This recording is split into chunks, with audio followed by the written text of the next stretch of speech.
This is Jerry Coleman, play-by-play voice of the Dothan High Wolves on 96.9 The Legend, and you're tuned into the Phillip Jordan podcast.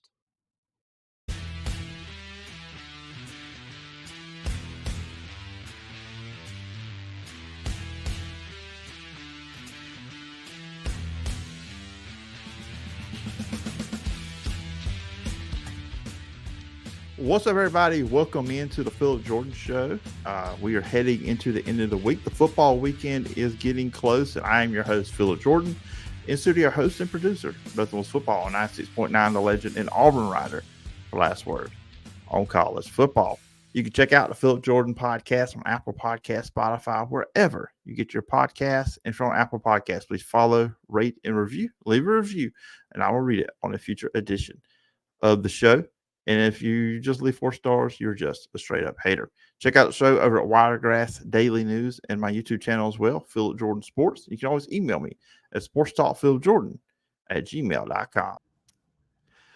Everybody, my guest today on the show, we're talking some NFL. Jeff Fedotin, you check him out, Bleav in Chiefs podcast, and also writes about the Chiefs over for Forbes Sports. And Jeff, you're my go-to guy on all things Kansas City Chiefs. Appreciate you jumping on the podcast again. Thanks, Phil, man. It's always fun chatting with you, so appreciate it. Oh, yeah, always glad to have you on. Always glad to have you on. A lot of people in the southeast area of the country are really interested probably in the Chiefs more than normal because of the Falcons matchup on Sunday night, which we'll get into toward the end, which should be a lot of fun with those two teams get together in prime time. But 2-0 start for the Kansas City Chiefs. Tough schedule to come out with, but hey, you're a 2-time defending champs playing the Ravens and then playing the Bengals on back-to-back weeks. You know, we're going to get into the Bengals, the win 26-25 this past Sunday, but just overall 2-0 start, what's really stood out with you with the Kansas City Chiefs so far? Yeah, you got to be happy anytime you're 2-0 against two teams that they played in the AFC Championship game in 2 successive seasons, so 2 tough matchups. But you see some cracks. They're playing with fire a little bit, just every game coming down to the wire, every game coming down to an officiating call.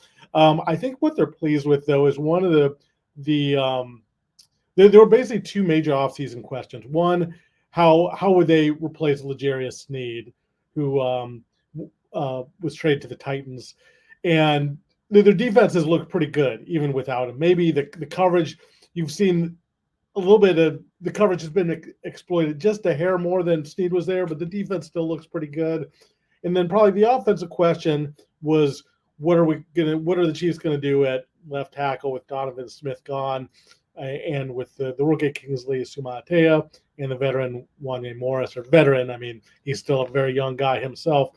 And that's been more of a question mark. Trey Hendrickson is really good, the Bengals edge rusher, but he got a couple sacks against the Chiefs while going against Kingsley. So that's more of a question mark. But all in all, I mean, undefeated is undefeated. So yeah, NFL wins count exactly. all equally. You're 2-0, and that's all that matters. And you look at like the 2 teams they just played. We talked about this just a second before I hit record. Chiefs and Bengals are 0-2. When we look at that, I don't think. Yeah. Well, maybe the Bengals, they always do this, but the Ravens not as much. But still, you look at the difference in these wins. I mean, it has been so close. 2-0 versus 0-2 is a very narrow margin a lot of times in the NFL.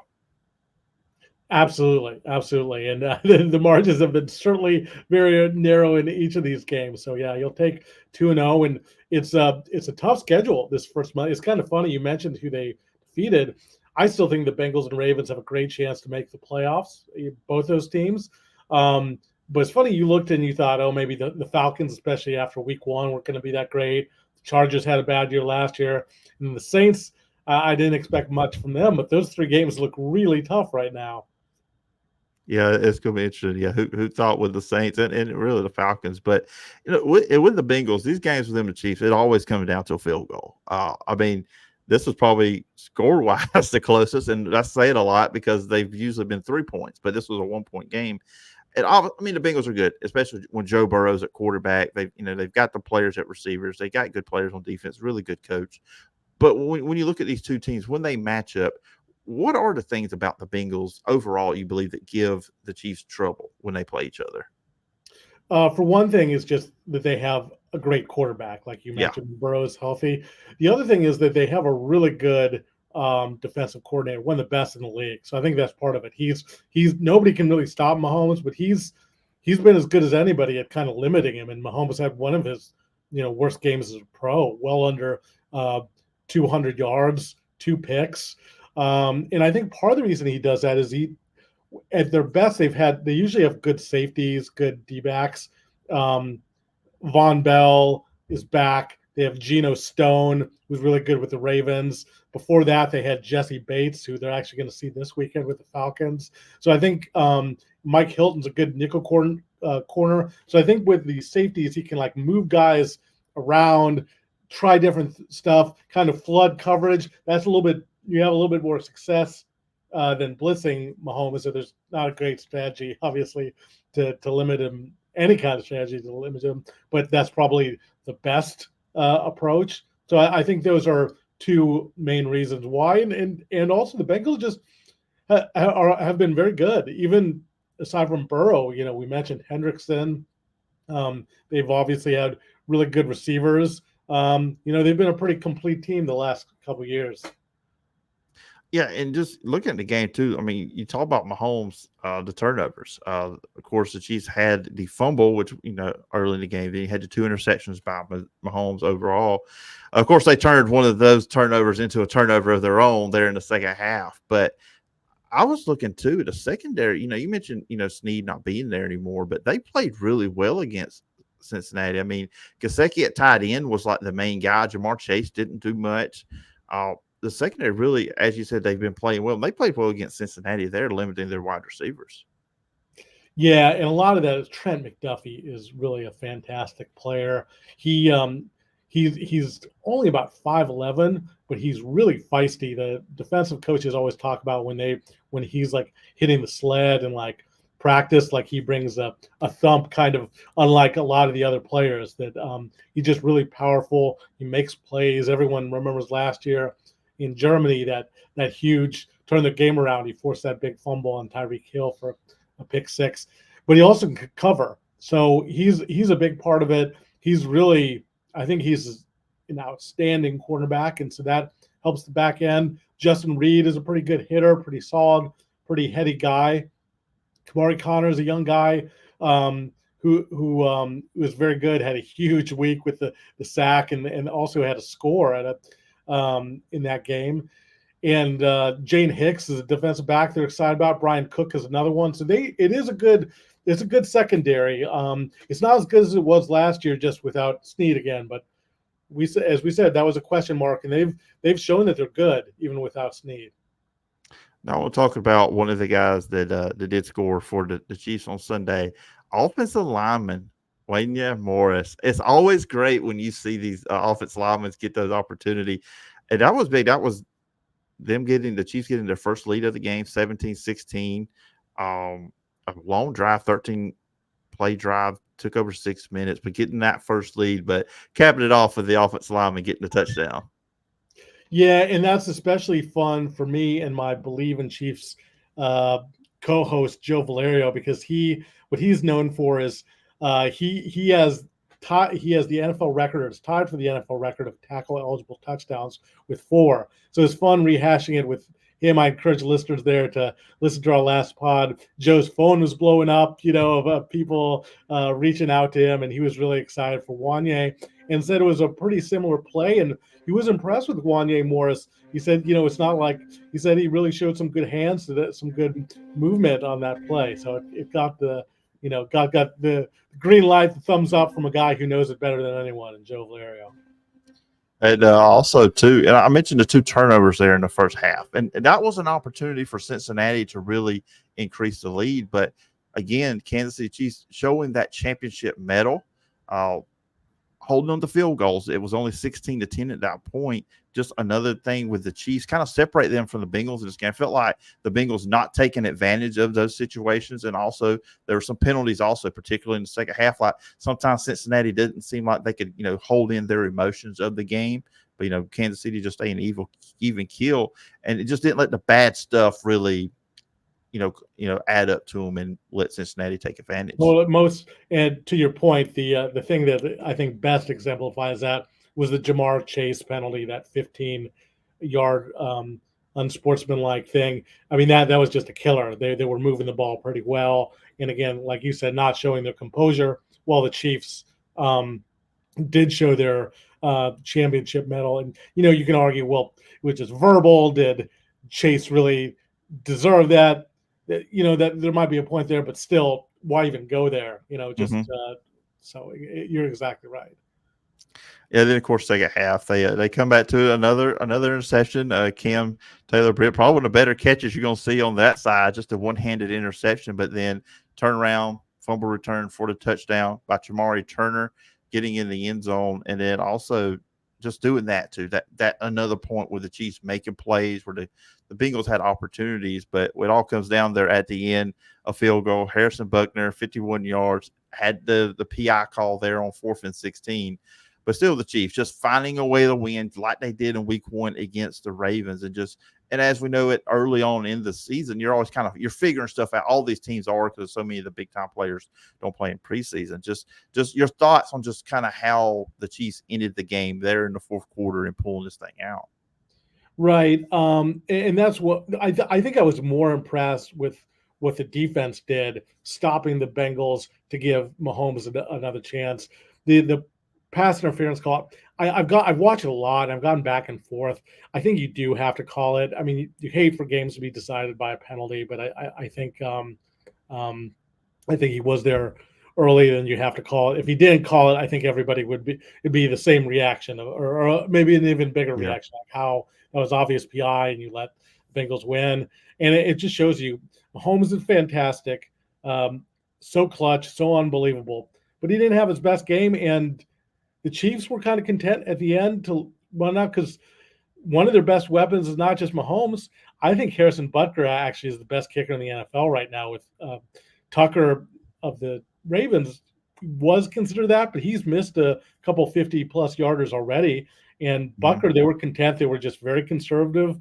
Pacheco was even hurt at that point, so they were using a lot of Carson Steele. They were just going to run it out, not try to get that much more yardage. And they're like, even if it's 50-plus, that's so easy for Harrison Butker.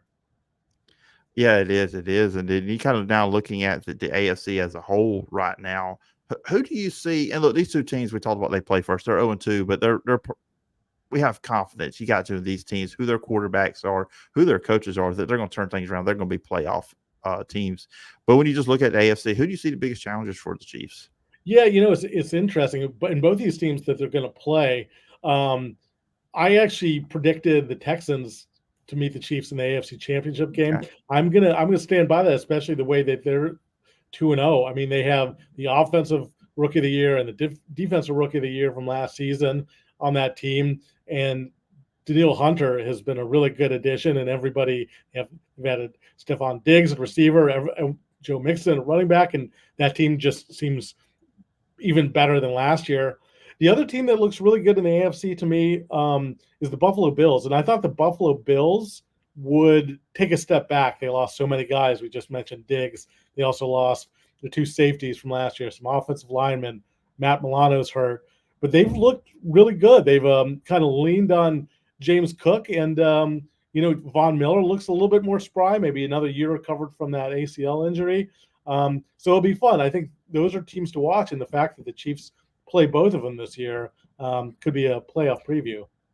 Yeah, I know the Bills are 2-0, and I guess for my mindset, it's just like, okay, I'm like with them. Prove you can beat Kansas City, and they have not done it in the playoffs. They can beat them in the regular season, but prove you can beat them in the playoffs for sure. And I guess that with me too. I kind of feel that way about the Ravens too. I guess my thing with the Bengals, I give them more of an edge or a shot because we've seen them do it. We've seen 100%. Them beat them in the playoffs, and those other teams, it's like you haven't done it. And I just feel like with both Baltimore and Buffalo, it's kind of like, okay, if you have great regular seasons, we've seen that, but we need to see you guys do something in the postseason, and that's 100. Totally with you, Phillip, with that. Yeah, it's the way it is. I mean, those two teams could one of them go undefeated, and we're still like, okay, show us in the playoffs.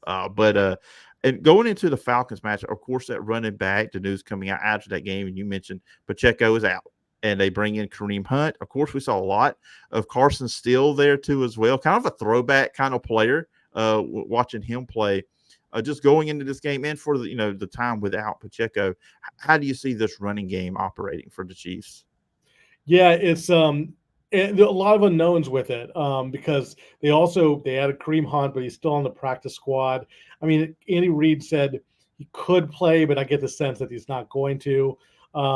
They Keontae Ingram, who was on the Arizona Cardinals, and then was on the Chiefs practice squad, he's been elevated, and you have Samaje Perine, who I really like. I could see him a bigger role. So you have a lot of guys. You have Ingram, you have Perine, you have Carson Steele. I think Andy Reid is going to just do a running back by committee, which he did a lot in Philadelphia.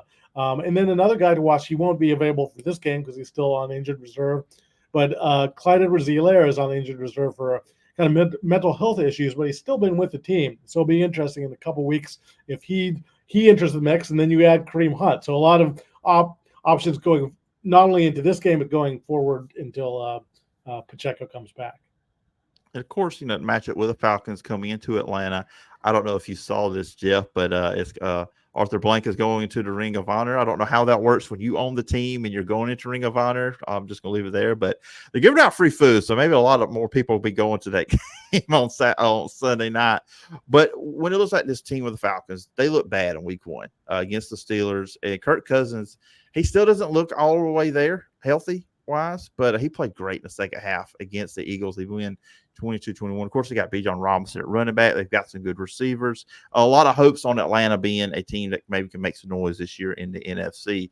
When you look at this matchup for the Chiefs going against the Atlanta Falcons, just kind of what sticks out to you? And I think the most important thing from the matchup is the thing that you first mentioned: 100,000 free hot dogs. And actually, I wrote a story, a kind of deep dive on this promotion and how it came up for Forbes.com. So definitely check that out if you're curious how it's every fan gets, every time you visit, you get 2 hot dogs and 2 bags of chips, and you also have a refillable cup of soda each time you visit. So you can go as many times as you want, and they've added so much like staff and trailers for product and for giving it out. It should be a cool experience. I'm actually going to be there at the game, so hopefully we'll see what the over-under for my hot dog consumption is. The key to this game, though, I'm looking at the running game on both sides because, like we said, it's going to be interesting to see who the Chiefs roll out, who plays what, and how many carries everyone's getting.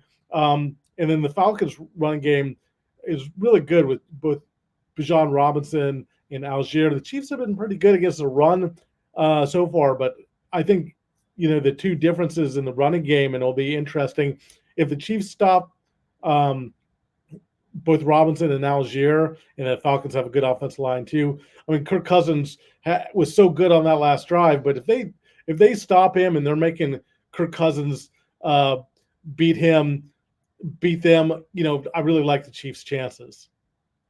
Yeah, and it feels like too. Again, I mean, if you make him run, if you get pressure on Kirk Cousins right now, that's He's especially not moving as well as you can tell a difference for sure. So yeah, you saw it week one with them too. When you play a lot of pistol like the way they were playing, you're trying to hide or help him out a little bit. So I look forward to it. I think it should be interesting, be fun, be a big game for Atlanta too, just to see where they're at as a team and after coming off that Eagles game. So it's going to be fun. And Jeff, it's been fun having you on the show. As always, I always enjoy talking Kansas City Chiefs with you. Let the listeners and viewers know if they want to follow you and find you and check out your content. Where can they find it? Yeah, thank you. I mentioned that Forbes.com story on all those hot dogs, that kind of breaking hot dog news. Go to Forbes.com, search my name, Jeff Fedotin, Fedotin, and check us out on Bleav, Bleav, and Chiefs podcast with my partner, Joe Valerio, the former Chiefs lineman. All right, sounds good, Jeff. Everybody go check out the podcast. You should go check it out. Check out Jeff's work over at Forbes Sports. And Jeff, appreciate the time, and I hope we can do some again sometime down the road. Thanks so much, Phillip.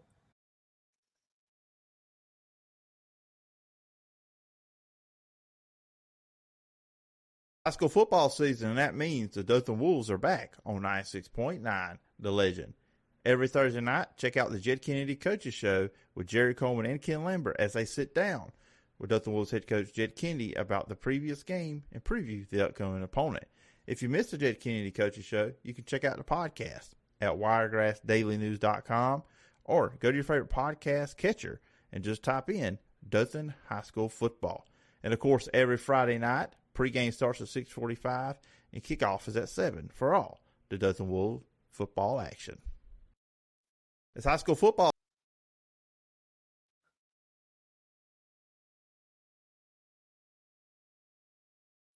All right. Once again, thanks to Jeff Fedotin for coming on the show. Sorry about the little people watching the video will see that little delay there, getting everything going back after that little promo spot.